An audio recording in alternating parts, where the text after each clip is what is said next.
This is the Comics Alternative, episode 187, reviews of Panther, May #1, and The Walking Dead, The Alien.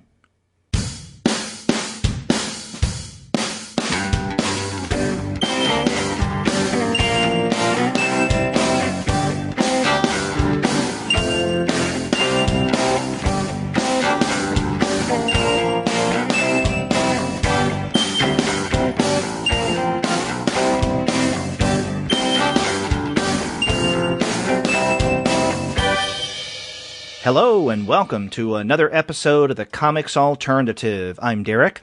And I'm Gwen, and we're two people with PhDs talking about comics. And on this week's episode, Gwen and I are going to be discussing three very different titles. We're going to begin with Brecht Evans's Panther. After that, we're going to look at issue #1 of May by Gene Ha. And then after that, we're going to wrap up with The Walking Dead, The Alien, written by Brian K. Vaughan with art by Marcos Martin. But before we get into a discussion of those titles, we want to let all of you guys know that this episode of the Comics Alternative is brought to you by the wonderful folks at Discount Comic Book Service. Go to their website, dcbservice.com, for all of your comics pre-ordering needs. There, you're going to find all DC, Marvel, Image, and Dark Horse titles at 40% off at the cover price if you pre-order. For all of the other publishers, those discounts are 20 to 35% off at the cover price. And every single month, including May, you're going to find some unbelievable specials. Sometimes that special will be at 45% off cover price, sometimes at 50% off cover, but often you can find discounts that are more impressive than that. That's right, Derek. In fact, for our listeners today who enjoy the reviews that we put forward, there are some wonderful comic sales that they can get from Discount Comic Book Service. They have Brecht Evans Panther for $18.87, which is 30% off the cover price. Yow. Yes, they also have Gene Ha's May issue 3, so they're a little ahead of us, but for $2.39, which is 40% off of list price. And if you're feeling nostalgic, or like me, a bit guilty about your lack of interest in zombie comics, you can get The Walking Dead Volume 1 for $22.04, which is 37% off cover price, not 36, not 38, 37% off the cover price. So those are some really great deals from DCBS. They always have wonderful deals. You're right. Always great specials every single month, and you have to go to the website and find out what all of them are for May. That's dcbservice.com. Go there for all of your comics pre-ordering needs. And after you do get your comics there, please send them an email and tell them that Gwen and Derek sent you. And Derek, you know, I'm going to have a little bit of a beverage. I've got my icy cold iced tea right here. And if you're interested in coffee or tea or chocolates, you'll want to head over to Just Coffee Co-op. Right, Derek? That's right. Just Coffee Co-op is a great place to get coffee that is 100% fair trade. It's shade-grown and organic certified. They do everything in small batches. They roast to order. No mass production whatsoever. That's right. JCC is a cooperative, and in addition to the worker-focused nature of the business, they are also socially conscious. There we go. They partner with On the Ground to raise money and awareness for sustainable community development in farming regions across the world. All you have to do is go to justcoffee.coop and check out when you check out, just go ahead and type in the word comics, COMICS, in the discount box, and you will get 10% off your order, and the shipping is always free. That's right. Go to justcoffee.coop, use the coupon code COMICS, and you'll get 10% off, and you'll be helping this podcast. That's Just Coffee Co-op, a great place to get caffeinated. So, Gwen, before we get into a discussion of this week's titles, and you know, we've got a lot to discuss. You and I were talking off mic about some of the ideas we had. I want to share with you and the listeners some news. Okay.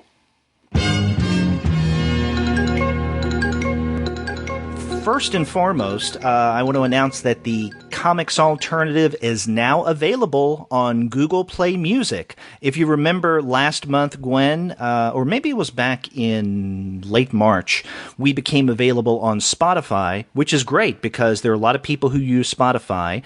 And if you normally consume your music that way, then why not get the Comics Alternative that way as well? So we've gotten more listeners because of Spotify. And just the other week, Google has announced that they're now supporting podcasts once again through Google Play Music, and you can find the Comics Alternative there as well. But there's a caveat to that. Right now, you can only do this on an Android device, not an iOS. In other words, if you have Google Play Music on your Android smart device or tablet, then you can find the Comics Alternative. But if you're like me and you have an iPhone and you open Google Play, you can't find the Comics Alternative because right now it's through Android devices that they're making podcasts available on Google Play Music, and only in the United States. So if you listen to us on anything other than an Android and outside of the U.S., I'm sorry, you can't listen to the podcast through Google Play Music. But if you are an Android user and you live here in the States, then definitely check us out on Google Play Music. That's great news, Derek. I'm sure that a lot of our Google folks will be excited. Yeah. Another bit of news I want to share, and this is kind of old news, but I just want to remind our listeners that in May, we're going to be, or at the end of May, we're going to be ramping up that survey that we announced back a couple of months ago. If you remember, we're wanting to take a survey of our listeners, just very simple demographic survey.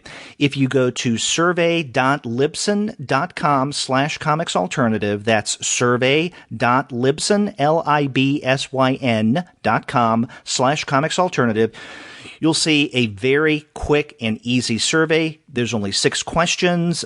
Please fill that out because we'd like to find out a little bit about you guys who are listening to the podcast.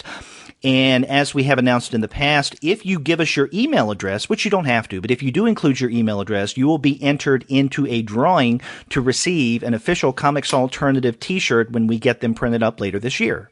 Woohoo! That's right. So again, that's survey.libsyn, LIBSYN.com/comics alternative, and take that survey.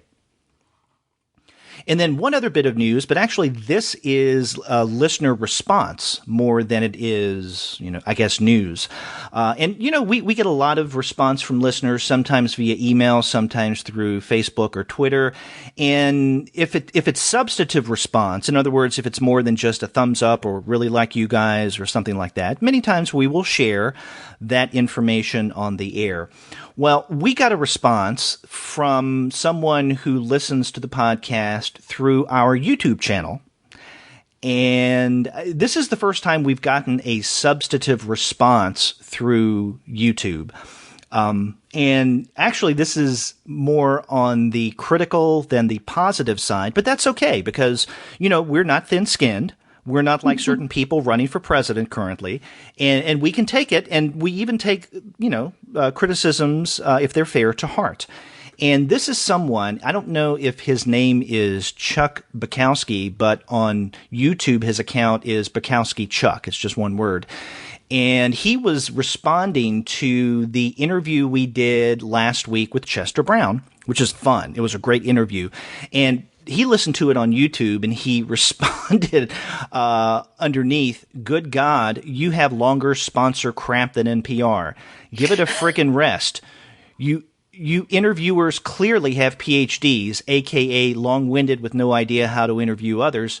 Much of the time is spent listening to your rambling, inarticulate discourse rather than letting Chester speak. And no original, thoughtful questions. At the 1 hour mark, it sounds like someone leaves for the bathroom and takes a piss.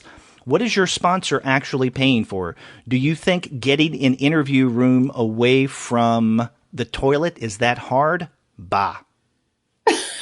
And so that is from Bukowski Chuck. So thank you, Bukowski Chuck, for those insights.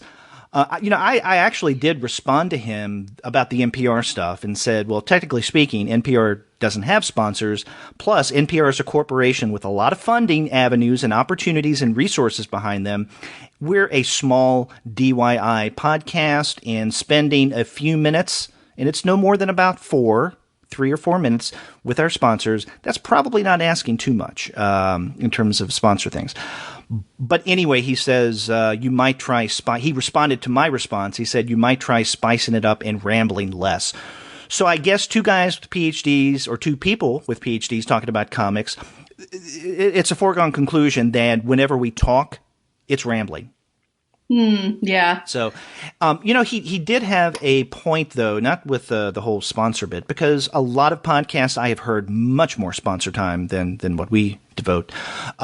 But he mentioned something about the sound quality at certain places in the recording of our interview with Chester Brown. And we didn't mention this on the show, but no one, as far as I knew, was urinating during the interview. But there was background sound in places, and Chester was actually doing this. He was speaking to us from a friend's house. The musician and actress, Suk Yen, in fact, and she was kind enough to let him use her Skype account on her computer. And I think what happened was she was in another room, but she was preparing things in the kitchen. Chester was telling us this afterwards. So the sounds that we were hearing in the background definitely was not someone urinating, but they were preparing food. So maybe running water, cleaning dishes, or doing something. I didn't think it was that disruptive. Maybe I was just so involved in our interview with Chester and having such a good time, I really didn't pay that much of attention, although I was aware that background noise was there.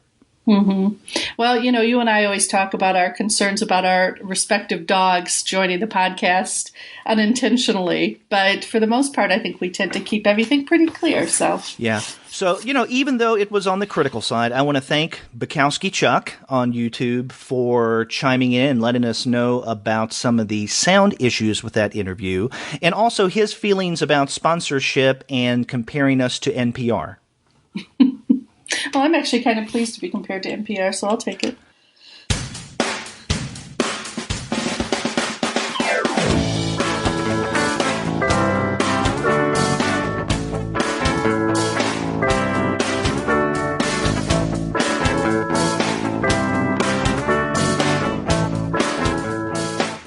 Well, let's get to the fun conversation because we don't want to ramble. Remember, we have to cut down on that and get into a discussion of the titles that we're covering for this week.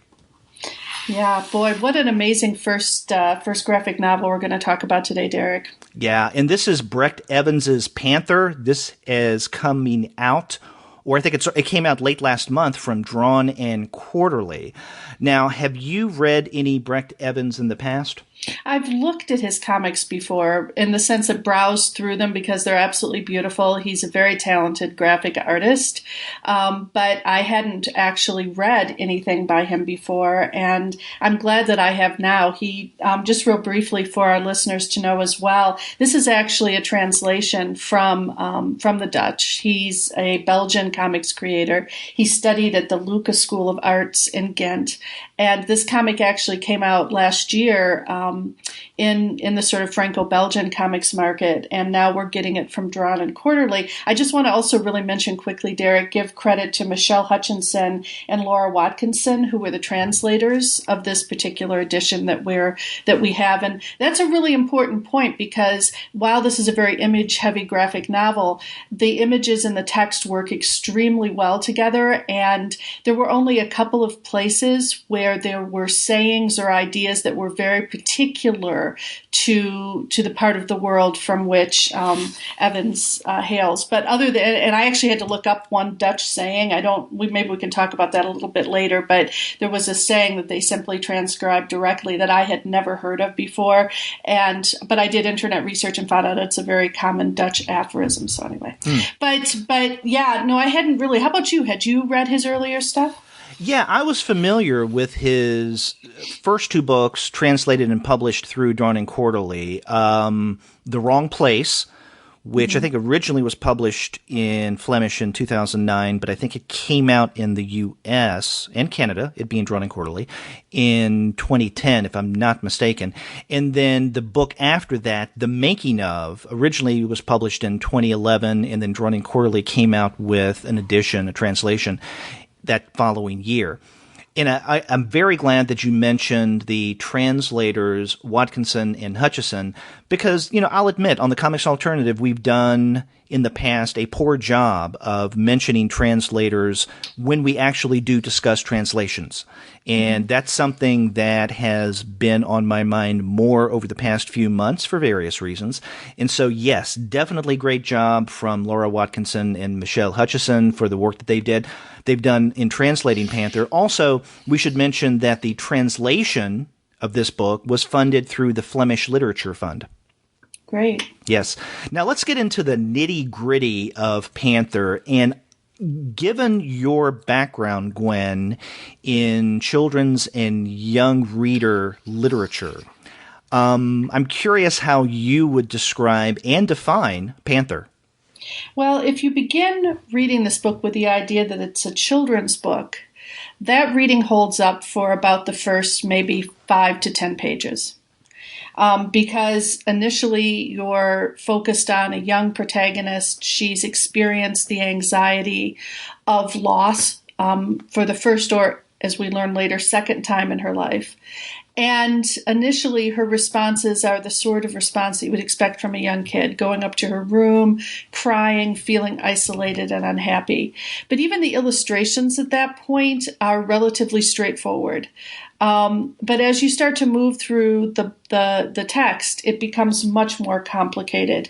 There's an appearance very quickly in the text of a panther figure who we could say is an imaginary friend. And I have some hesitation about being definitive there because I think there are multiple possible readings of this text.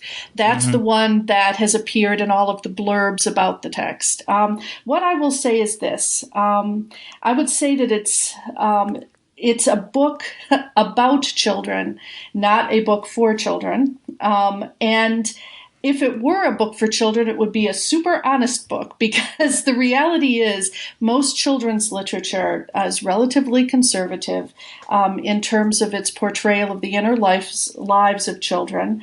And adult desires come to life in this particular text, right. I think, in ways that they wouldn't in a book for young readers.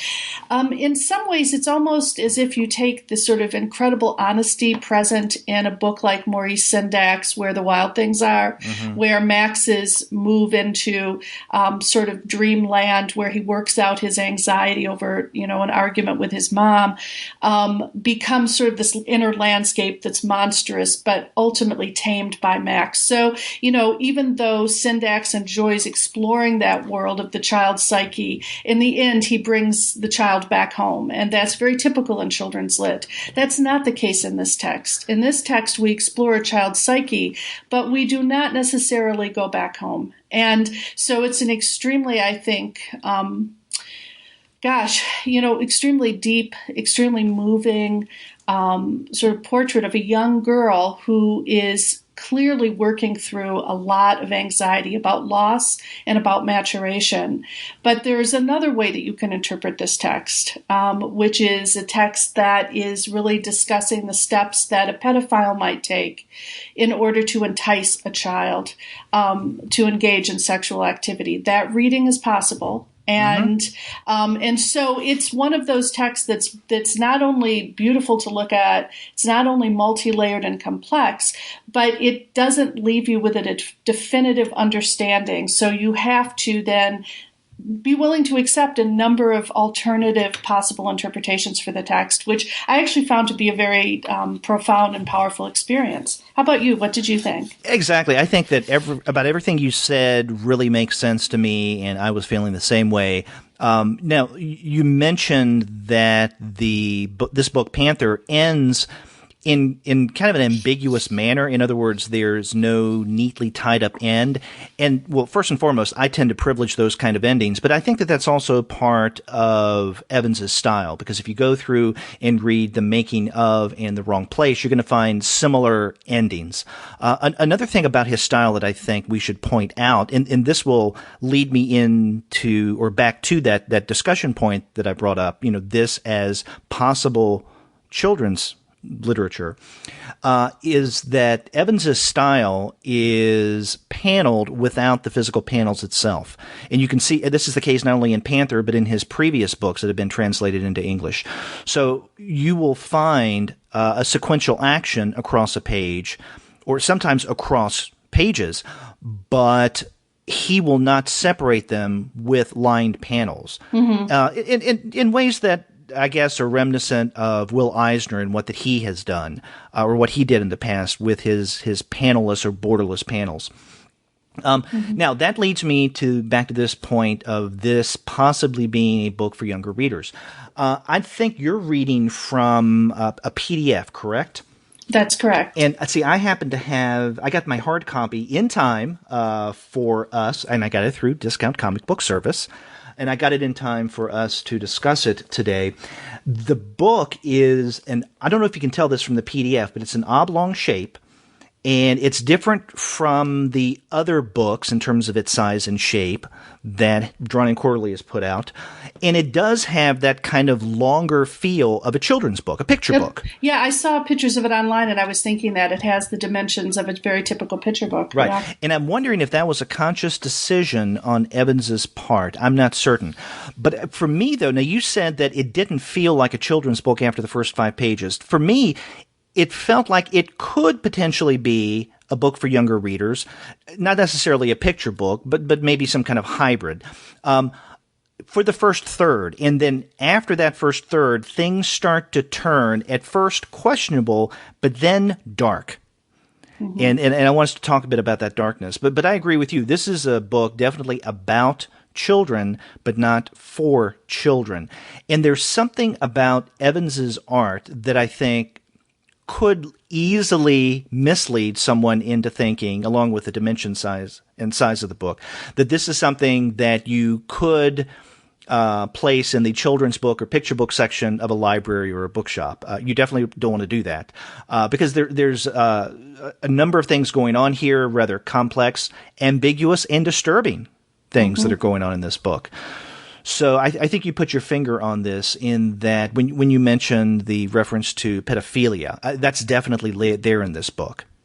Well, I mean, I was looking through, I wrote down a series of notes on the comic as I was reading it, and you had said that at about a third of the way through the text, you started to really begin to see it make a much darker turn. And it's interesting because I'm looking at what I'd written down, and about a third of the way through, the Panther says to Christine, the young girl, whenever you want a panther to feel welcome, offer him a juicy piece of meat. And, I want, for our listeners to understand, I mean, there's ways in which the language is very powerful in this text. I think it evokes a lot. I guess for me, Derek, the central question to me reading it was whether you believe that a person has abused Christine and that's why she's having the fantasies that she has, or whether you believe that our culture is just so steeped in this sort of treatment of young girls in a more sort of metaphorical sense, and therefore it's seeped into her consciousness and she's playing those things out. Both of them are disturbing ideas. Exactly. And I'm glad you mentioned about the juicy piece of meat thing, because there are several occasions in this book when I was reading, especially the last half, where I saw what I thought could be double entendres, and I wondered, should I bring that up in the show, or will Gwen and my listeners think that I'm a perv? But I think that that's definitely woven in there, so I'm glad that you brought that up. Now we should probably mention a little bit about the story, because we've talked about it in a general sense, but not specifically in terms of its narrative. This is the story of a young girl named Christine, and part of the book takes place on her birthday, and I can't remember, how old is she on her birthday? I think she's 6, but I'll have... She's young. She lives with her father, but not the mother, and from the background information we get, it seems as if the mother left them. She just left home Right. for whatever reason. We're not entirely sure. Christine, at the beginning of this book, has a pet cat, and the pet cat is sick. And within the first 2 or 3 pages, when Christine goes to school, she comes back, and her father informs her, I'm sorry to say this, but you know that our pet was sick. So she's distraught. She doesn't have a mother who lives there. She's lost her cat.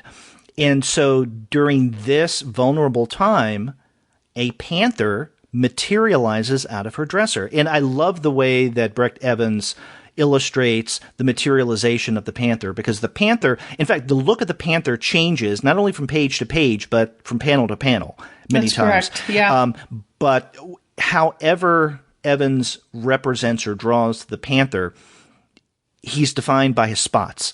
And the way that the panther makes his appearance and even disappears is you will start seeing the spots of different colors, and then the form of a panther starts to grow around it.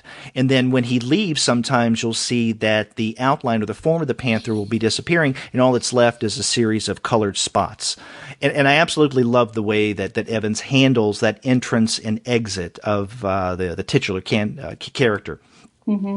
So along the way, the panther, makes friends and becomes very close to Christine. Where I think things get particularly dark in that last 2/3 is when the panther does something to Christine's stuffed bear, her teddy bear named Bonzo. And I don't want to give too much away here, but at one point, in fact, there's, I think the chapter that takes place is called The Disappearance of Bonzo. Mm-hmm. And then later on, Bonzo, or let me say, quote unquote, Bonzo, comes back into Christine's life from the dresser, curiously enough, and he has been spending time, according to Panther, in Pantherland, which is where the panther says he's from, which is a fantastical world. And not only is Bonzo back with Christine, but Bonzo can speak. And I think it's with the reappearance of Bonzo that I thought, okay, now we have just stepped through that looking glass and things are getting really weird and dark. Derek, is Bonzo a dog? I thought he was a dog, and maybe it's just the quality of my copy isn't that good. And the only reason why I point that out, oh, you're right, yeah, it is that a dog. It's important to the plot because at one point Christine and the panther have a discussion that dogs are bad, and actually on page 57 of the comic, Bonzo has picked up a marker out of Christine's marker set. And he is drawing on the wall, and he writes, "Watch out for PA." Right. And that's when he disappears. And so it's almost like that cat-dog sort of, typical antagonism going on here. But in this instance, you get the sense that the stuffed animal is the voice of reason here, in the midst of this play, the sort of psychological play. Yeah. And you're right about that. Bonzo is a dog. I was saying that from memory. I wasn't looking at the picture as I was speaking, but I opened the book and I'll be darned, it is a dog. Well, to be fair, dog. Bonzo does have a bare face look, but the ears that come down are kind of, I was saying, okay, well, I was sitting here trying to think, could it be a panda? Could it be?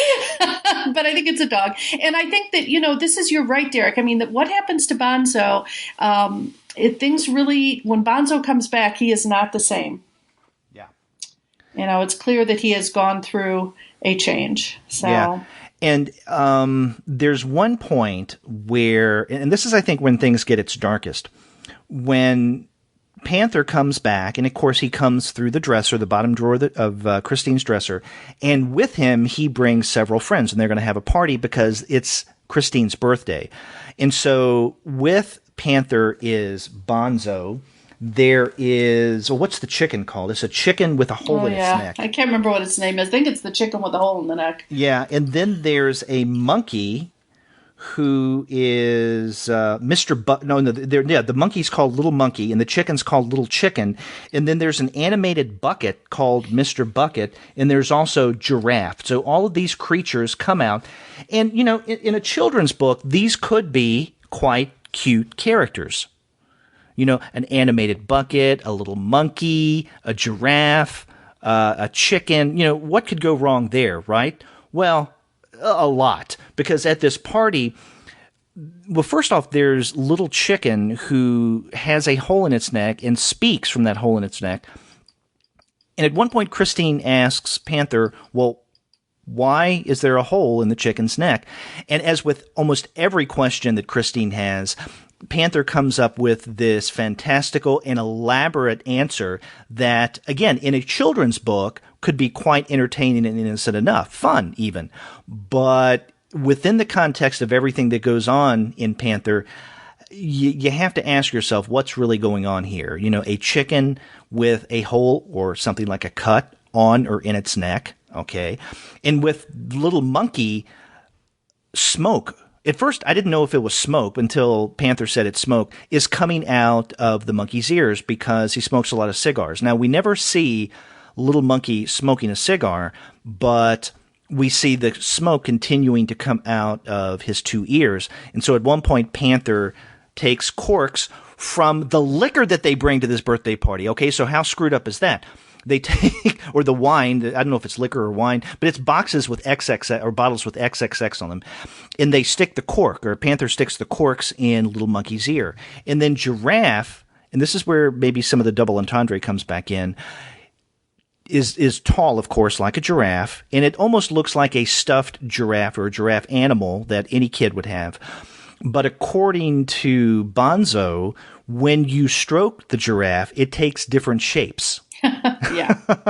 And well, so he says it when he has his hand in the giraffe's crotch too. So I mean, yeah. It's not like it's innuendo that hits you over the head. It's not subtle. At least I didn't think it was subtle.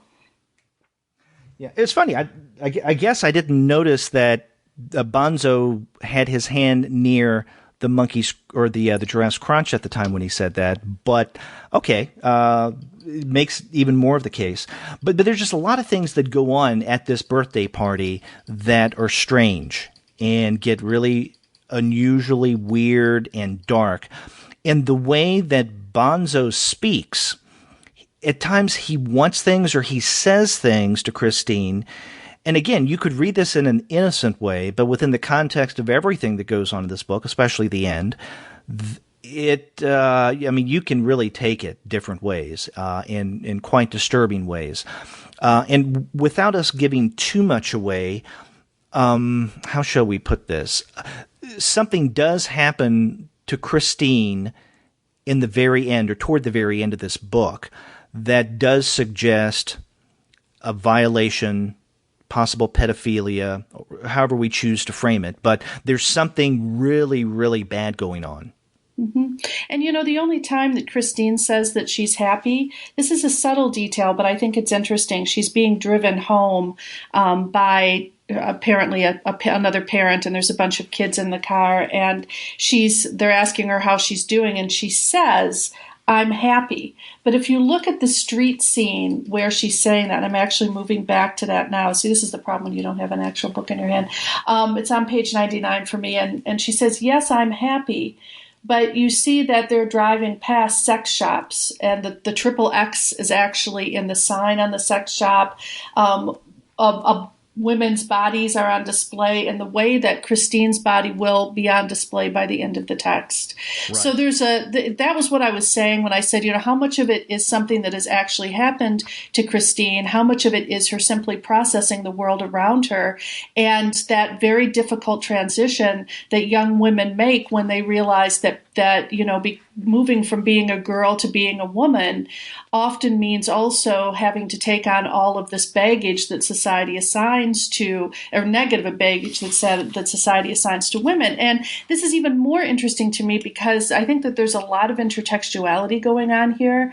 And one of the books that, if I were going to teach this text, I might teach it next to Neil Gaiman's Coraline. Mm-hmm. Which is also about a young girl who goes through a portal into an alternative reality where she has another mother, and that mother is supposedly perfect but actually wants to engulf Coraline and basically keep her forever as a child. And in a way, it's, expressing, Gaiman is trying to express this young woman's anxiety about growing into the body and the life of an adult woman and how she handles that. I mean, there's so much intertextuality with so many books, including Alice in Wonderland, Calvin and Hobbes, Cat in the Hat. Right. So there's no shortage if you at all are interested in children's fantasy and child characters and sort of those sort of growth narratives. This is a really interesting companion to that, for sure.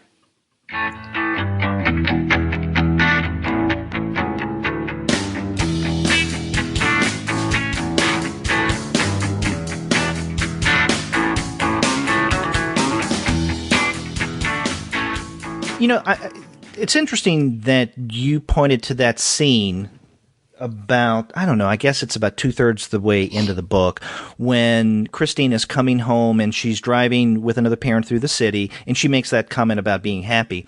And they're driving by, certain urban scenes. And you're right, there is that sex shop of some sort.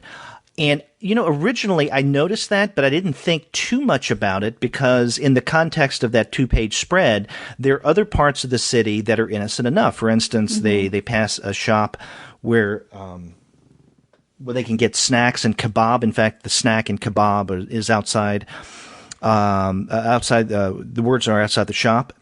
And then there are other places, too, that aren't sex-related. So I just thought, okay, well, who knows? This may be part of whatever city she's living in, right? That, some of these sex shops, Europe, it's, we're not talking about the conservative United States. That this is something that may be seen in street urban settings. I didn't know.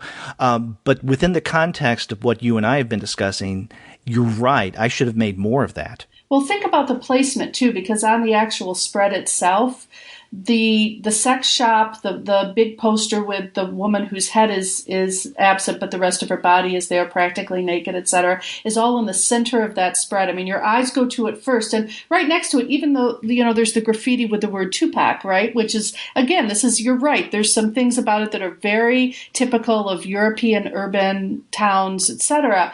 But there's a picture there that looks like a picture of ovaries, perhaps. I mean, right. A penis, maybe. I mean, in other words, there's a lot going on in this photo. And a vagina underneath the right. word Tupac, yeah. Yeah, I mean, there are ways in which I think that for me, what I was thinking about was, even in the most benign reading of this text, where all of this is inside Christine's mind, and she's simply trying to do what all children do as they mature, which is to understand their place in the world in which she lives in she's had some very interesting ideas about women and motherhood.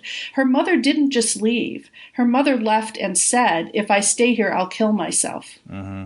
So there has to be something. I mean, we don't know the detail, and we don't know much about the father, which I want to get to in a moment.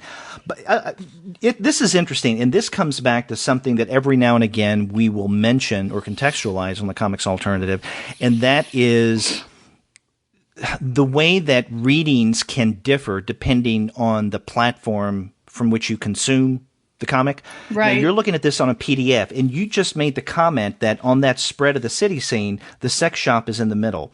Actually, in the book, and this is a 2-page spread, and so that page in your PDF that is immediately previous to that one page with the sex scene is actually part of this 2-page spread.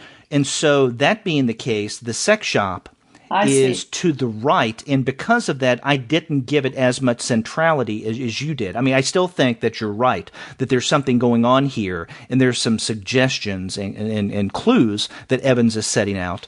But again, my reading was different because I wasn't looking at the PDF. That's a really important consideration. The other thing is my copy isn't paginated. So when I say that there are these pages, this is the page that my, that Acrobat reader has assigned to these. And they're not in the hard copy either.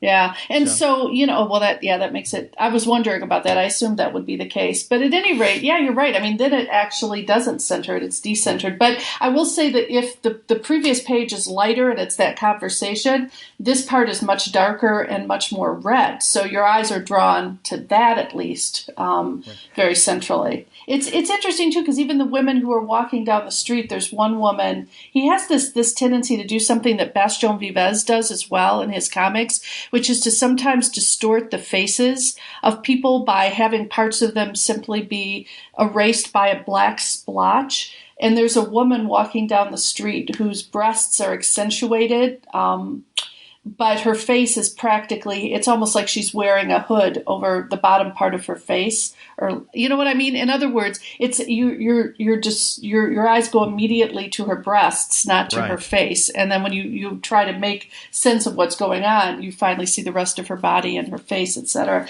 So it's a very fascinating page, and it's one that it's a very forward moving page because you have the cars moving and the conversation moving, so you could move past it very quickly. But I'll admit, I sort of stopped and was thinking about this, and then when I got to the end of the book, and there are ways in which Christine's body is depicted that reminded me of depictions that are on this page, that's when I went back and said, oh, I'm sort of seeing a braid there or a connection.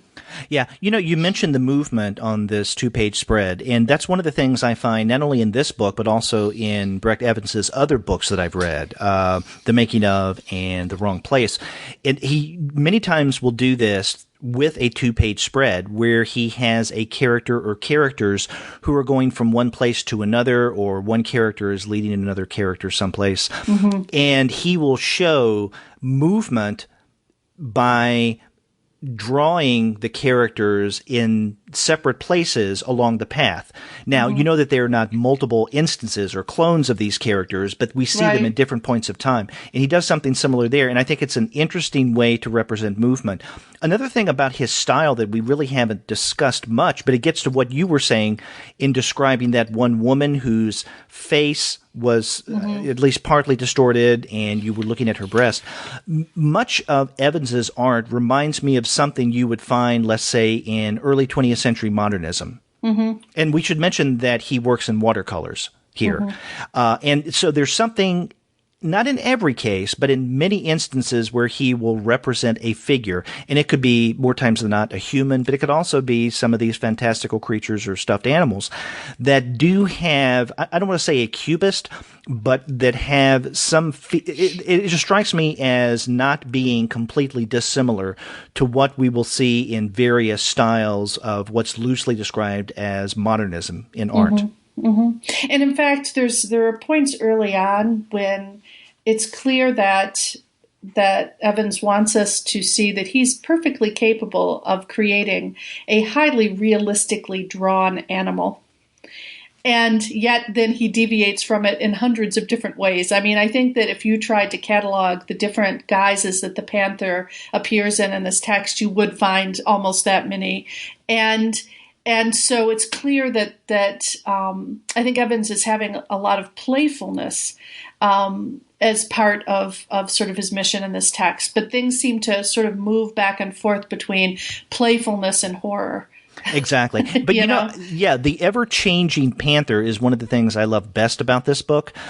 But there is a darker side to that. And it strikes me that in this sense, the Panther is kind of a darker trickster figure because he's always changing, literally his appearance, because you can't really pin him down. Now, I want to ask you something that you've alluded to a few times.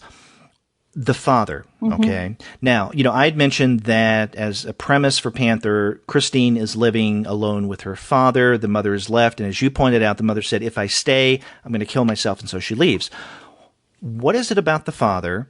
And when you mentioned early on that pedophilia may be part of the subtext here, do you read the father as having any part of that?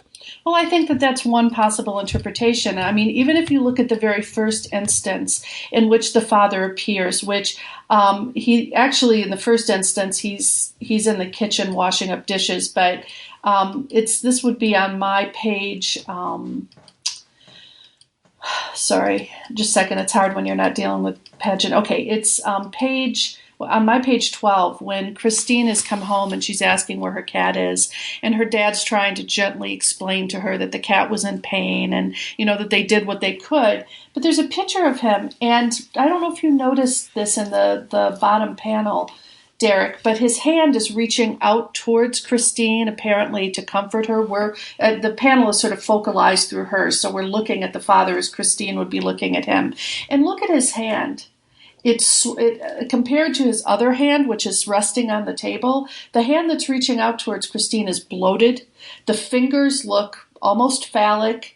It's not a friendly hand that's coming forward. It's almost like a groping fist. If you looked at that image out of context, you could imagine all sorts of scenarios, but none of them would be benign. And that was the first, as I was reading it, before I even moved further into the text, I noticed that. And there are things that the Panther says to Christine that, there are various, if you were to go through this comic and look at the different discourse modes that the Panther employs, one of them is that of the bon vivant, right? The sort of dandy, the man about town. Right. And he says things to her like, for instance, your father doesn't see what I see, that you're not his little girl anymore. That's the kind of discourse that you think, okay, if I'm making the argument this is a text where all of this is taking place in this child's mind, and she has never been violated in the real world, but she is thinking these things to herself, and that is a possible interpretation, but it makes it a slightly more difficult interpretation to hold on to. Right. And along with that, Christine and then the Panther referenced this a few times, the fact that the father will not yet give Christine the key to her room so that she can have her own privacy. Mm-hmm. And she mentions this fairly early on to Panther, and then I think it was at her birthday, Panther asks about this again, and she says, no, he still doesn't think I'm old enough. So, the key to her room and what the door and the key may represent. Right. Yeah, there's a lot of possibility there. I have to admit, I did not think of the father's hand or the way that Evans drew his hand in that early appearance when I originally read this, but I definitely see your point here. And I think that if we were to potentially read the father as a trouble point, right, for Christine, to put it lightly, through his behavior, or as you point out, this is focalized through Christine. Through that focalization, he doesn't appear, at least outwardly, overtly, intimidating or threatening at all. He seems, to the contrary, quite sensitive to what's going on around her. But if you were doing a psychological reading, right, one could make the argument that this is her way of kind of compensating for some of the things that she feels uncertain about, right? Because she in her mind paints her father as this benevolent, father-like figure, what fathers are supposed to be. But at the same time, there are little things that crop up, maybe like the large hands that you pointed out, that are a part of that are bubbling up from underneath. Or the splotches that keep appearing on his face. It's interesting because this is something that Bastien Vives does in his comic Paulina, which was the big, winner of all sorts of awards. And our listeners might know that comic. If you haven't read it, you should. Vives, Vives, he's an amazing comics creator. But he does tend to draw faces where if he wants to make a point about what a character is missing or what a character maybe is looking for, he will take that part of the character's anatomy and either obscure it or put a black splotch in front of it. Did you notice that as we move through the comic, the father's face becomes very difficult to look at or to see, and there's points at which parts of it are covered in black. And you could argue, okay, it's a really big 5 o'clock shadow, but then it moves. I'm sort of trying to click through this. This is the problem of not having the book in front of you in your hands. But there are ways in which that interpretation, like for instance, on my page 75, where he's talking to Christine and they're coming up with that contract because she bet him about whether or not she could hit a bee with a stick. And he says, I'll give you $500. And they have this kind of joke about their allowance and everything. And they're having what appears to be a pretty just very typical father-daughter conversation. And yet, if you look at it, there are times when his eyes and his face, everything but his nose is blackened. So his nose is just kind of sticking out and his little bald spot. And so, there are just ways in which, if this is her perception of him, what she is or isn't seeing might be really interesting. Exactly. Now, you mentioned the appearance of the father. The last instance or instances of him in this book is of him getting ready to go out to eat, because Right. that evening of Christine's birthday, he said, he's going to take her out to eat. And so she's looking forward to this. So everything that's going on that we were mentioning about the party with Little Monkey, Little Chicken, Giraffe, Bonzo, and Panther, I mean, the weirdest and strangest and the most disturbing part of the book, all of this takes place after her and her father go out, come back, and then she goes to her room to rest up, to take a nap before going out to eat. And the father, and at first it kind of threw me. Let's see the father dressing up. He has a suit on, he's wearing a tie. So they're apparently going out to a really nice place. I just didn't expect that, so it threw me in a bit, and I had to ask myself, who is that man? Oh, it's the father. They're getting ready to go out to eat. His face, we see a part of it in that penultimate appearance of him, but on that next page, when he's leaving and he says, it's time to go, we see him primarily from the back, maybe at a little angle, but we definitely can't make out his face. And the room that he's exiting from, he's turning off the light, it's very dark. So, I mean, there is something possibly foreboding about that if we want to read this in this manner. And I don't think, as you've pointed out, I don't think you have to read Panther in such a way that it's her dealing psychologically with the fact that she's uncomfortable or being abused by her father. Right. But it's also an interpretation that isn't It's impossible possible either. And exactly. so, and that's what I mean about this comic. I think that there are a number of ways to read it, and that's why I found it to be such a rich comic. And also a comic where, we often talk about the importance of word and image relationship. And this is a comic where, as you say, especially early in the text, with every sort of permutation that the Panther takes, his body shape changes, and it's that visual that really carries along the power of the narrative. So in that respect, it's a very strong comic as well. Let me ask you this as well, as a way of maybe exiting Panther and then going on to issue number 1 of May.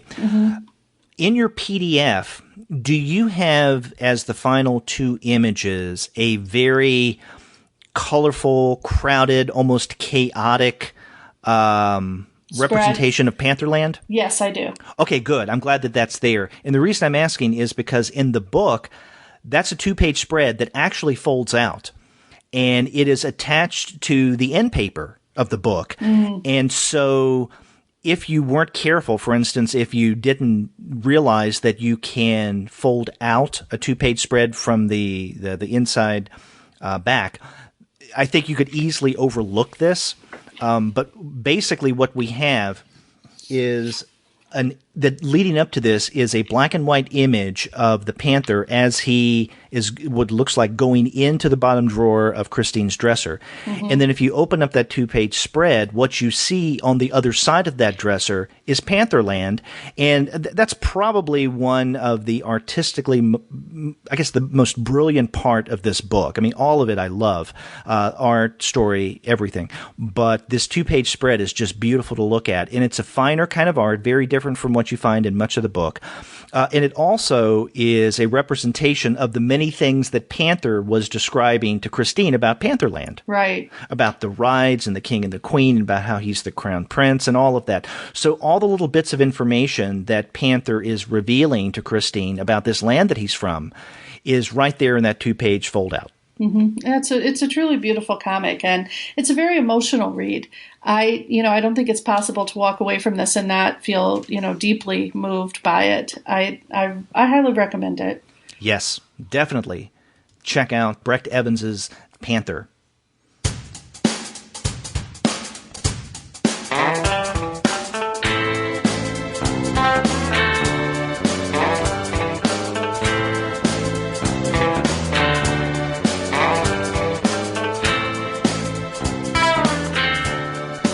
So let's move on to another book, and this is Gene Ha's May, issue number 1. This is going to be coming out within the next, I think, couple of weeks from Dark Horse.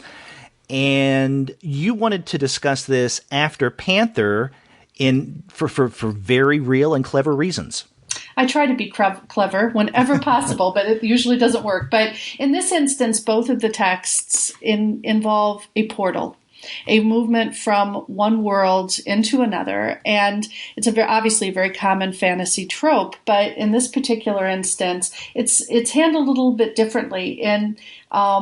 In Panther, we very much get the idea that this could be the world of Christine's imagination. In this comic, that's not the case. This is a portal between our world as we know it and another world that apparently has some very intense and monstrous inhabitants. But it's interesting because the comic starts off sort of giving you a hint of this, but you have to read through the whole first issue to really begin to understand just what sort of portal this is that we're dealing with. Exactly. And we should mention that this very first issue begins with an introduction from Bill Willingham, who is no stranger to portal narratives. And in fact, he even starts off this one-page intro by saying how much he loves portal narratives. And he does this without even referencing fables, right? But if you know who Bill Willingham is, of course, this makes perfect sense. Right. And he talks about the different kinds of portal narratives. It'd be kind of a subset of the fantasy genre. And he said, this is one of the things I absolutely love about the first issue of May. And so it really does, I think this is a good introduction. It sets the stage of what to expect. So in May, basically, we have the story. The title character is the younger sister of a young girl by the name of Abby. And when we are first introduced to this story, it's in, I guess, exposition form. It takes place in the past, and we see May, who is sitting upstairs, and she's overhearing a conversation that her father is having with an authority figure, I guess a police officer. Apparently, Abby has run away. This is not the first time that this has happened. They don't know where she is. And then and May is listening to this from a safe distance, but then she hears her sister Abby coming home and her father getting upset, where have you been? And so this is how things begin. And as May, is listening to this conversation and what's going on with Abby, she is in Abby's room and she's looking through some things and she finds a hidden box. And in this box are a few items, including a letter in this strange scarab-looking thing, and she doesn't know what to make of it. Right. And then after that, we forward to the present. And then we have May meeting a friend of hers by the name of Dahlia. And Dahlia is just back from school, and they talk about, various things that have gone on. We get the sense that May has stayed here in, this small town in Indiana. And then Abby comes up in conversation. Abby does appear to her sister, and May is wondering, where have you been all these years? I haven't seen you in so long. And then we have, I guess, the story proper in this first issue. I want to talk a bit about where this takes place, because you and I have some familiarity with the setting here. Yeah. This takes place in a place called Raintree County, Indiana. Now, Raintree County is a fictional county, but it is the subject of a 1948 novel by Ross Lockridge Jr., and it was made into a film several years after that starred Montgomery Clift, Elizabeth Taylor, and Eva Marie Saint. Now, have you either read that novel or seen the movie? Yes. Okay. See, I have not. So I would not get any potential Easter eggs regarding Raintree County, the novel and the film. But I didn't pick that up. So, okay. Because I was so floored when not Dahlia, but May says to Dahlia, what's life like at Purdue? Right. That's what I wanted to talk with you about. And for our listeners who haven't been paying attention on, the history of the Comics Alternative, most of the co-hosts on the Comics Alternative are graduates of Purdue University. Andy Kunka and I met at Purdue. And Gwen, you and I met at Purdue. You were a few years ahead of me in the program, but we are all alumni of Purdue University. So when I saw that, like you, I got excited. It's like, oh my God. And what I got even more excited about is Dahlia tells May that they even, how did she put it? They even teach courses in the theory of science fiction. How cool is that? Did you ever teach the sci-fi fantasy course? No, I didn't, but I knew a lot of people who did, and they really enjoyed it. I did. So basically, Dahlia's taking a class at Purdue that I could have taught. That's exciting. Yeah. I taught African American literature, which Dahlia should also take, might I add. Yes. But anyway, so that's really interesting. It does take place in Indiana, and Dahlia goes to Purdue. So I'm thankful for any reference and shout out to Purdue University. Go Boilermakers. That's right. Well, it's interesting because I had done a little background reading on Gene Ha, and he's from that area, and so it's not surprising that he would, set a comic in it. But it does have a sense of there's those pages that we're discussing feel so very much in the here and now with all these sort of quotidian college concerns. Dahlia is talking about how her roommate is such a slob, that sort of thing. And then the comic takes a turn. And all of a sudden, we're sort of caught up in a very action-adventure environment. Yeah, exactly. And what basically happens is once Abby comes back, we find out that she is being pursued by creatures from this other dimension, this other world, that have now come into her world, or the human world, our world.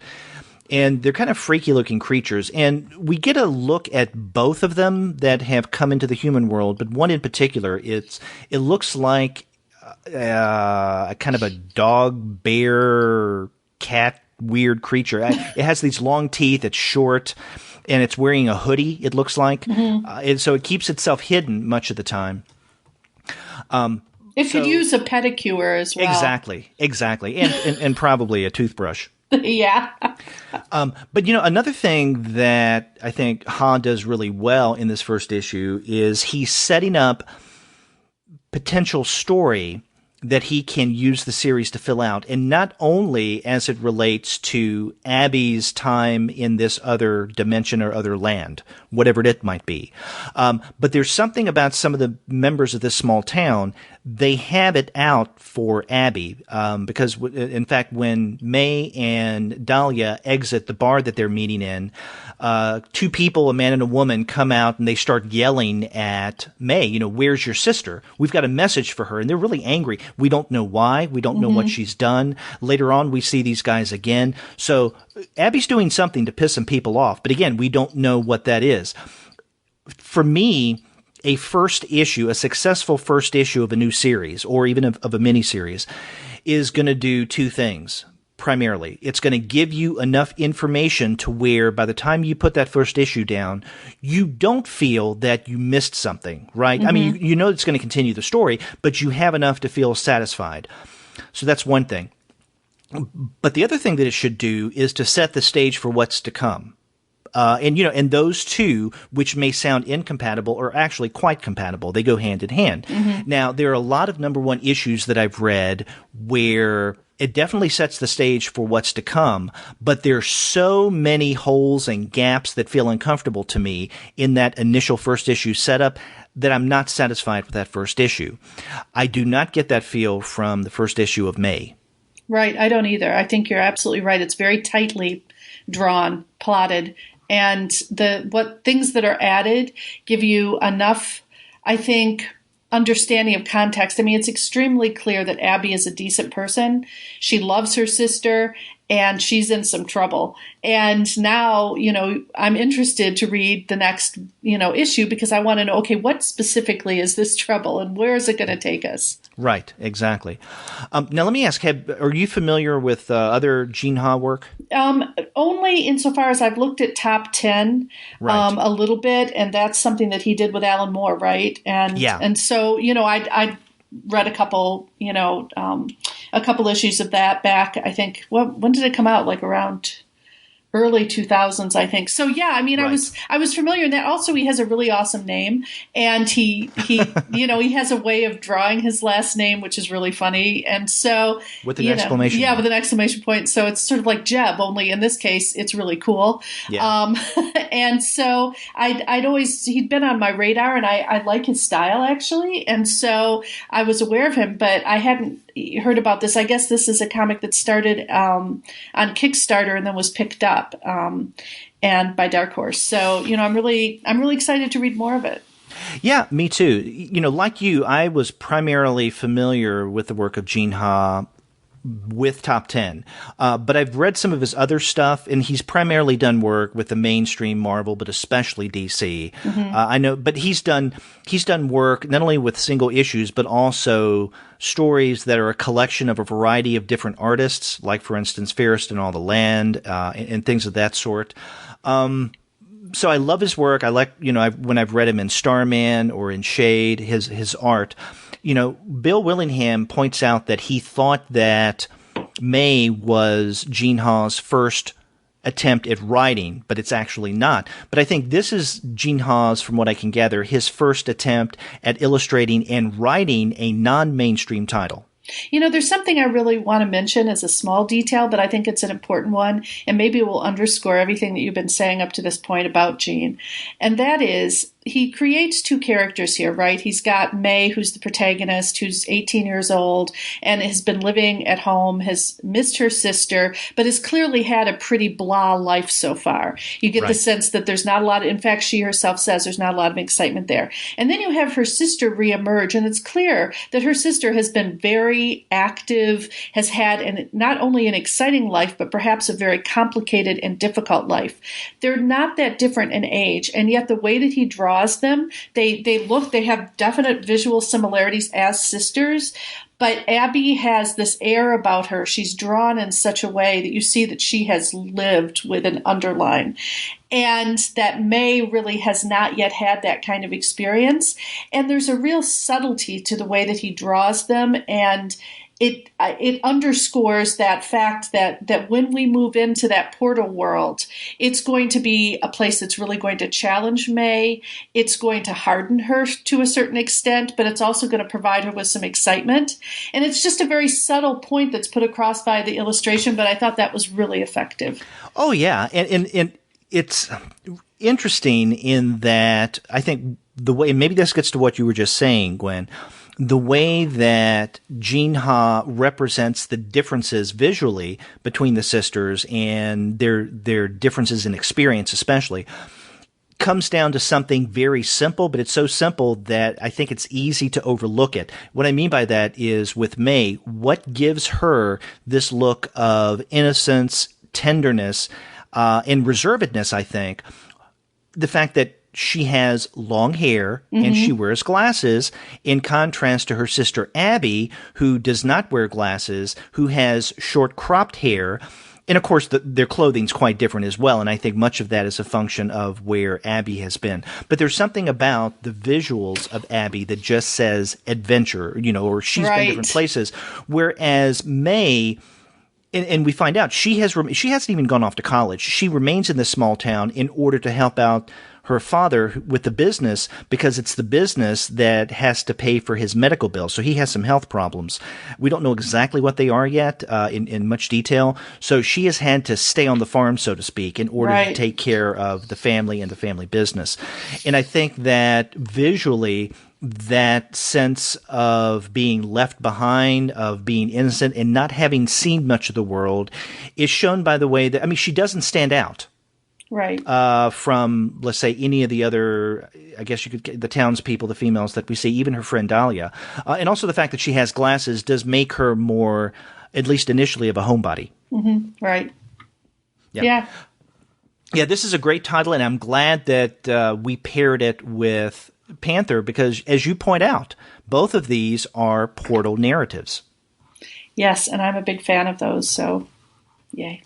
Yeah, one a little more disturbing than the other. Yes, very much. And I think that Gene Ha is working within a very established sort of universe that he's creating. Whereas I would argue that the work that Brecht Evans is doing is somewhat more experimental, and I would be very interested to see how not only comic scholars respond to Evans' work, but how people who work in psychoanalysis and look at cultural artifacts might look at the text. So it's as you say, they're very different books, but both of them deal with this idea of basically female transformation, in part through entry into another or different or fantasy world. So it'll be fun to see what happens next in Gene Ha's series. Yeah, and I'm going to keep on with it as well. Yeah, me too.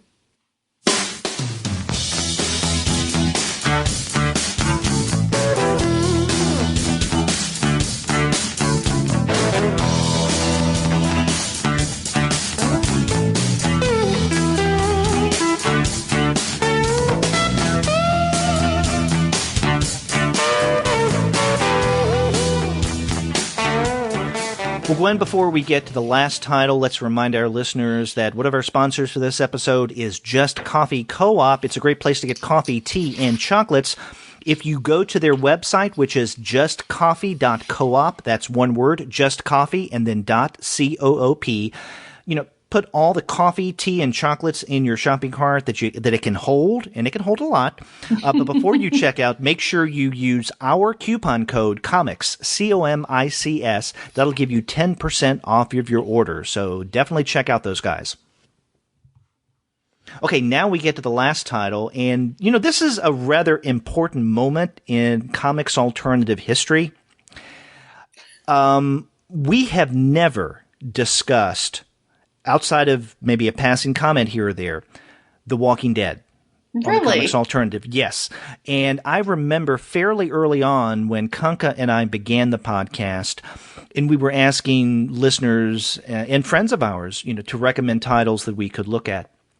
More than a couple said, hey, Walking Dead is an intelligent title. Why don't you guys discuss that? And the reason that we haven't yet, as far as I know, maybe Kanka has certain predilections that I'm not aware of, but it's not a new title. And yeah, we have had new storylines, but when it comes to ongoing series, we try to stay with number one issues. We don't absolutely have to, but that's just, the way that we usually roll. So even though I absolutely love The Walking Dead, the comic as well as the TV show, we haven't discussed it yet because I haven't seen a reasonable enough entry point for us to do so given the format of our podcast. Yeah, well. But now we have one. And this is The Walking Dead, The Alien, written by Brian K. Vaughan and illustrated by Marcos Martin. And this can be found on their Panel Syndicate website. So if you go to panelsyndicate.com, you will find The Walking Dead. And as with everything on the Panel Syndicate website, it is pay what you want. So you can get this issue that we're about to discuss, The Walking Dead, The Alien. You can pay, let's say, $3.99 for it, or $4.99, the price of comics right now. Or you can pay $1, or you can pay 5 cents, or you can pay nothing. When they say on the Panel Syndicate, pay what you want, they mean it. And whether you put in 0 or 100 in terms of the amount that you're willing to pay, you will still get an issue of this comic, and you can get it in either PDF, DBR, or CBR, or CBZ format. So you do get your choice. Now, before we get into The Walking Dead, not The Talking Dead, that's another show. The Talking Heads, I would be ready to talk about. Have you read anything from Panel Syndicate? No, I haven't. Okay. So if our listeners aren't aware, and Gwen, you as well, the Panel Syndicate is a publisher, an online publishing platform that both Brian K. Vaughan and Marcos Martin put up a few years ago, primarily, or at least initially, to showcase the work that they did, The Private Eye. And that was serialized through the Panel Syndicate. Again, pay what you want, in 10 individual issues, and there was a supplemental issues, kind of like a behind-the-scene issue. And I remember about a year and a half ago when we had Brian K. Vaughan on the podcast, when we interviewed him on the Comics Alternative, we were asking him, is there any chance that you will put out a print version of The Private Eye? Because I'd heard in interviews previous to ours, he had said no. And he said the same thing. He said, no, we have no plans whatsoever to do that. Well, things have happened. Last year, a really nice hardbound edition of The Private Eye was published through Image, and that's linked to the fact that we now have an issue of The Walking Dead on Panel Syndicate. Apparently, Brian K. Vaughan and Marcos Martin made an agreement with Robert Kirkman, because Kirkman wanted to put out a hard copy edition, a really nice edition of The Private Eye, and they said, well, we have no plans for that. But we would agree to that if you bring The Walking Dead to Panel Syndicate. Kind of, okay. I guess, halfway joking. And Kirkman's reply, sure, you can have an issue. Wow. So that's why we have The Private Eye in print and an issue of The Walking Dead on Panel Syndicate. Wow, cool. Yeah. So there's that, but there are other things on Panel Syndicate as well.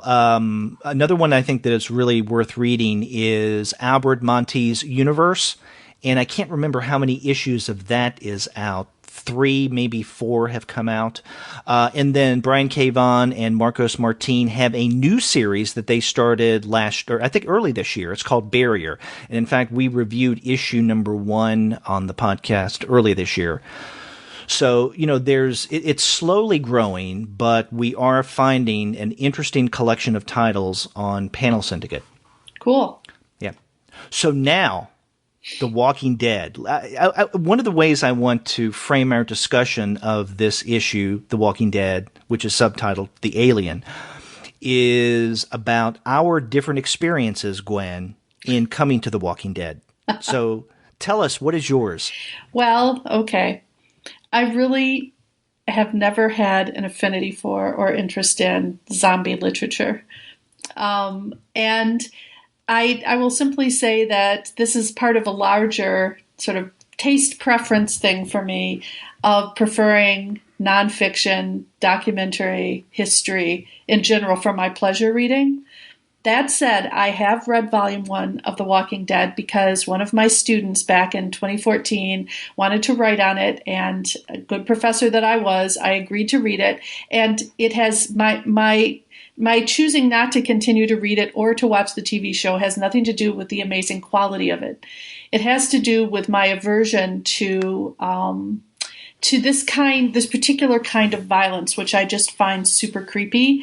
And even when we were talking before we recorded today, I said to you, there were so many things I very much enjoyed about this comic, but it still made me feel pretty squicky at the end. So I think we have very different experiences, because I know that you really love this particular series. And I know even in the past you've mentioned enjoying the TV show upon which it's, well, not which it's based, but upon which it is based on. I'm tired. You can see that I am. Anyway, my point is that I know that you like both vehicles. And so, yes, so tell me the things that you really appreciate about it, and then how you feel that this particular one-off fits into it. Because I can tell you that I enjoyed it as a one-off, right? But you really are able to tell our listeners how you feel about it in relation to the original. So, well, this gets back to the comment that I made a moment ago, and that is kind of an entry point into The Walking Dead in order for us to discuss it for the podcast. I think that this issue, The Walking Dead, The Alien, is a great standalone issue that you could read and appreciate outside of the larger Walking Dead context. But at the same time, it feeds right into that as well. So I think that BKV, as the writer, has struck a perfect balance between something that is part of a larger franchise and growing franchise, but also something that as a one-off could easily stand outside of the context of that larger narrative world. Now, my own experience with The Walking Dead, you're right, I love the comic series and the TV show. And, I think, have you met a former student of mine named Josue Diaz? No. Okay, I thought that maybe you had at some point at a conference. But anyway, I mention him because when he was a graduate student of mine, he was a master's student, he did work on The Walking Dead, and he's the one, kind of similar to your student, who introduced me to The Walking Dead. And this must have been 2004. So the series hadn't been going on for that long. So I was able to get in, not from the very beginning. Boy, I wish I had the first couple of issues of The Walking Dead. But I got in kind of late to the game. Or, well, not too late, but later than many people who, actually love The Walking Dead. And I primarily read The Walking Dead in the collected hardbound book format. So right now, I've only read up to book 12, which is up to and including issue 144. And as of this month, The Walking Dead's going to be up to 54. So I'm fairly up to date on The Walking Dead. And I definitely watched the TV show. I would suggest to you, if you're tempted to watch the TV show, but the violence leaves you a little squeamish, the TV show is much more violent in terms of the graphics than the comic. Right. So don't watch the TV show. But getting back to your main point, I think this really does work well within the Walking Dead world that Kirkman created. But if you've never read anything of The Walking Dead at all, you could come to The Walking Dead, The Alien, and you could get something out of it. Mm-hmm. You may feel that there are parts of it that you're missing, granted, but still, I think that the way that both Brian K. Vaughan and Marcos Martin have created this title is in such a way. They had I can't help but think that they had in mind someone like you who is not very familiar with The Walking Dead. Mm-hmm. Well, I really, like I said, there's things going on in that are somewhat universal, right? A young person out in a new part of the world, sort of trying to challenge themselves to experience things in a different way, and then all of a sudden something really unexpected happens, and then you learn about that person and what he or she, as it turns out, given the other characters, are willing to do to help others. So I found it to be actually there were some correspondences between it and May that I saw as well, right? Siblings being concerned about each other, although in The Walking Dead, the alien, you don't see the other sibling. But I understand it's a very important person in the origin comic.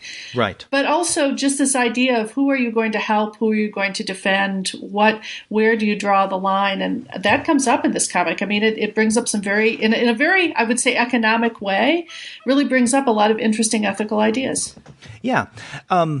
One thing about The Walking Dead, the alien, that is unlike the main series, The Walking Dead, the comic series, and the television show, is that it takes place in a completely different geographic location. This takes place in Barcelona. Mm-hmm. So at the very beginning, we see one of the two main characters, a guy by the name of Jeff. And you're right, he is a sibling character. We won't say who he's a sibling of. That would be spoilers. But this guy goes by the name of Jeff, and he's in Barcelona. He's witnessing I think it's a young Somali boy mm-hmm. who is trying to get away from the walkers. And again, you don't call them zombies in The Walking Dead. Sorry. They did in the early issues, but I think since they've moved on since then. Okay. Getting away. And Jeff himself is about to fall prey to the walkers, but then he's saved by this figure in armor, and he learns later that this is a woman whose name is Claudia. And so she's an interesting figure herself, and I think she really does make a lot. Her presence is what makes this issue, the standalone issue, so successful, I think. And it's her interaction with Jeff in their relationship that makes up the core of this issue. Mm-hmm. Because it takes place in Barcelona, it reminds me somewhat of the spin-off TV series Fear the Walking Dead, because that takes place on the West Coast. And I feel mixed about that TV series, Fear the Walking Dead. I think it's starting to get more interesting, but it doesn't have the cachet. It doesn't have the impact that the main storyline, both the TV and the comic, mm-hmm. have. And so I think that's one of the potential dangers of taking the Walking Dead idea and putting it in another region. But I think that BKV handles that really well by setting things in Barcelona. Both Jeff and Claudia are trying to escape Barcelona, and that's basically how this first issue, or not first issue, I guess it's the only one, so it's a standalone issue, mm-hmm. The Alien, ends. Again, without giving too much away. The way that this is written, getting back to that question you asked me, how does this fit into the larger Walking Dead world? If Kirkman and others choose to bring Claudia and what goes on in this standalone issue into the Walking Dead world, it would work fine. Mm-hmm. It would be perfect. But I have to tell you, I will not be disappointed if Kirkman decides just to completely ignore Claudia and Jeff after this. Now, I don't think he will. I think that there's a reason why this story takes place in the way that it does. But I think that this issue works on its own to the point that if Kirkman did not integrate this at all into what he's doing with The Walking Dead, we wouldn't be out of anything. Cool. Yeah.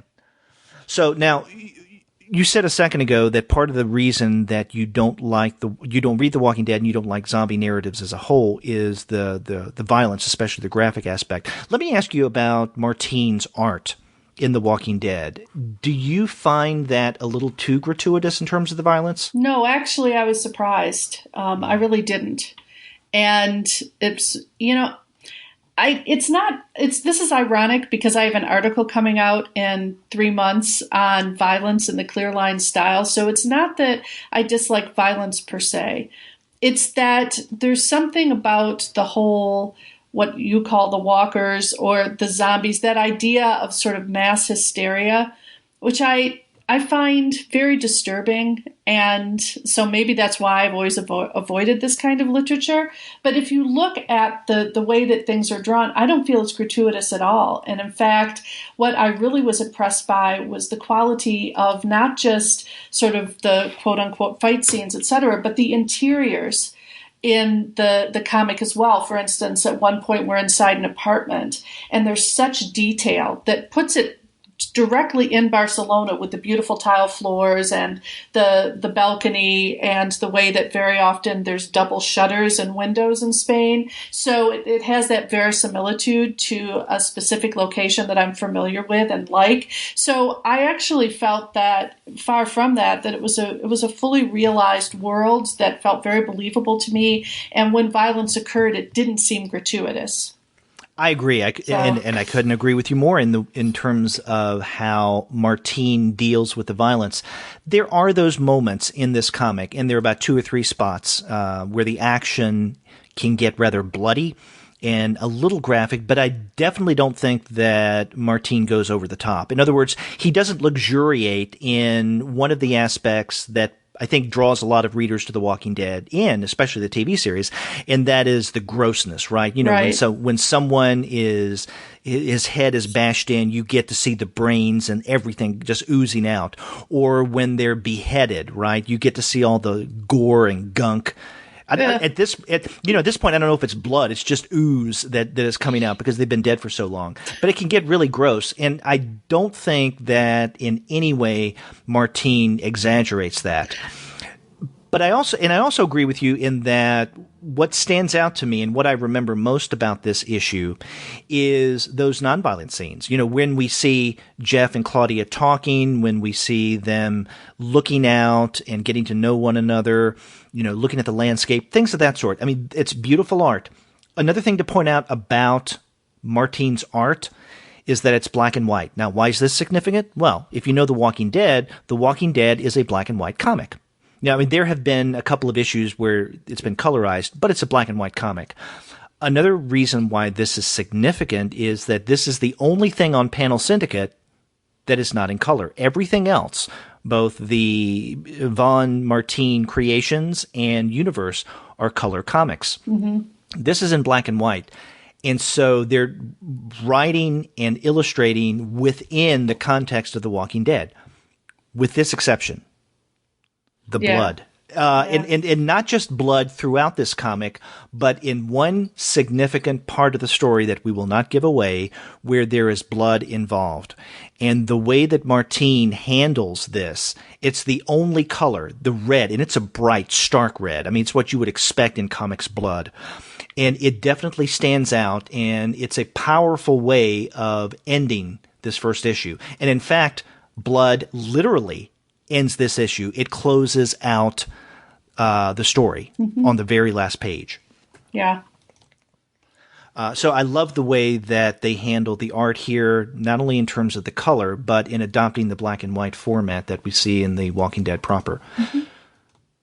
So does reading this have you interested in reading Kirkman's Walking Dead at all? Maybe. Okay. I'm sorry. You know, it's so funny. I crack myself up because so many of my friends love The Walking Dead, and they're always razzing me about my not being as interested in it. And all I can do is say, you know, it's so funny. I'm the daughter of a nurse. And if you've ever spent any time around people who work in the medical profession, they have absolutely no trouble talking about human bodily functions and, you know, whatever. I'm that person who runs out of the room holding her ear saying, stop. You know, if someone were in a real crisis, I could help them, but I am easily grossed out. And there's just something about this that it just grosses me out. And so what can I say? But I will say this. I love Brian K. Vaughan. And I love Paper Girls, and I'm reading more of his comics now. And so if we could at least sort of make this compromise, I will say that this has done nothing to in any way change my feelings about Brian K. Vaughan, who I think is amazing.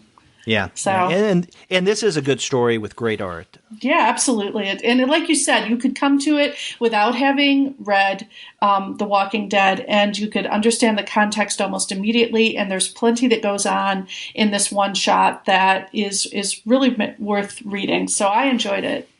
See, Derek, you've opened my world to new horizons, and I appreciate that. So.